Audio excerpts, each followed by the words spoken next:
Hi there, I'm Lisa Rana, and thank you so much for joining me for another Assemble This video. Today's card is all about really easy coloring with ink blending, with blending brushes and then a simple little tool to get into those little tiny places.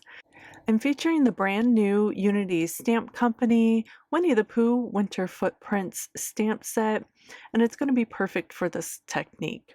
I've pre-stamped my image and sentiment on some hammer mill cardstock. I just like the smooth surface for ink blending. And then I'm using some distress ink in scattered straw and a tiny little finger dauber ink blender to start with Winnie the Pooh. And I'm just kind of focusing on the body, the center body of Pooh, and creating a nice solid line. And then I'll slowly just kind of blend that out lightly. I just kind of like the look of that shadow kind of in the center of the body and then slowly blend it out. Not going too crazy because I don't want it to go beyond his body too much, but I do want to fill in that area.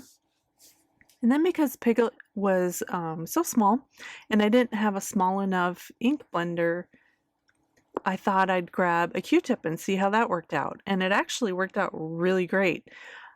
My biggest tip is that when you do pick up your ink, you want to saturate that Q-tip really well. So I do that by picking up the ink and then kind of rubbing it on a spare piece of cardstock, and that saturates the tip of the Q-tip. So then when I kind of rub it onto the paper, it doesn't create this big splotch. And that worked out really well.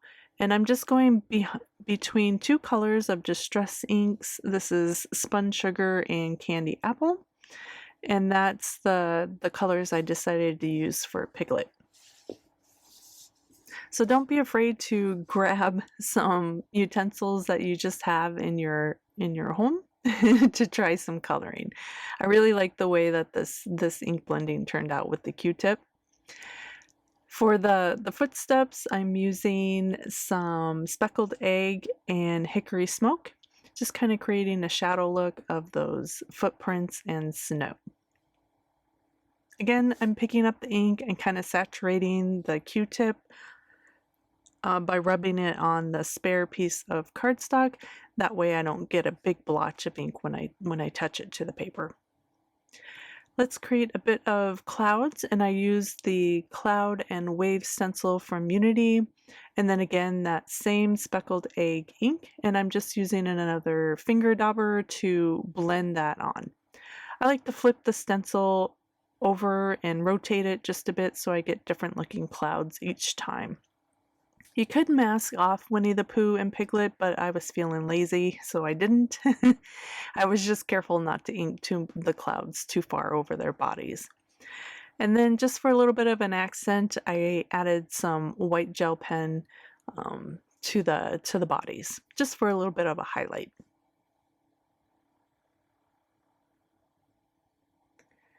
To build up this card, I really like the idea of having layers of pattern paper. So I picked some colors that I thought that would go well with this winter scene. This is a discontinued paper pack, but I'm sure you could find something similar out there or in your stash. And I just created some layers with some rectangles. I cut one rectangle in half at an angle, and I'm using that to kind of tuck in behind the center panel of this card. Just kind of fiddling around with trying to get it placed under there how I like it, cutting it down, and I ended up having to lift up that panel just a bit, kind of pull up that glue so I could slide it in where I really wanted it and how I wanted it to angle out from underneath that panel. So once I was happy with that placement, just pop that up on another piece of pattern paper covering my card front right in the center there. And then I really liked everything, but I just kind of wanted a hint of something, so I grabbed some dewdrops in clear and I just glued those down to the front of the card. And here is the finished card. I just really love how easily This was to color with some ink blending, and the Q-tip came in really handy for those really tiny spaces. I'll have all the supplies linked in the description of this video on my Dollhouse Designs YouTube channel and blog. Please give this video a thumbs up and subscribe if you enjoyed it. Plus, if you have any questions or a sweet comment, post below. Thanks again for watching. I hope you enjoyed, and I'll see you again soon for another video. Bye!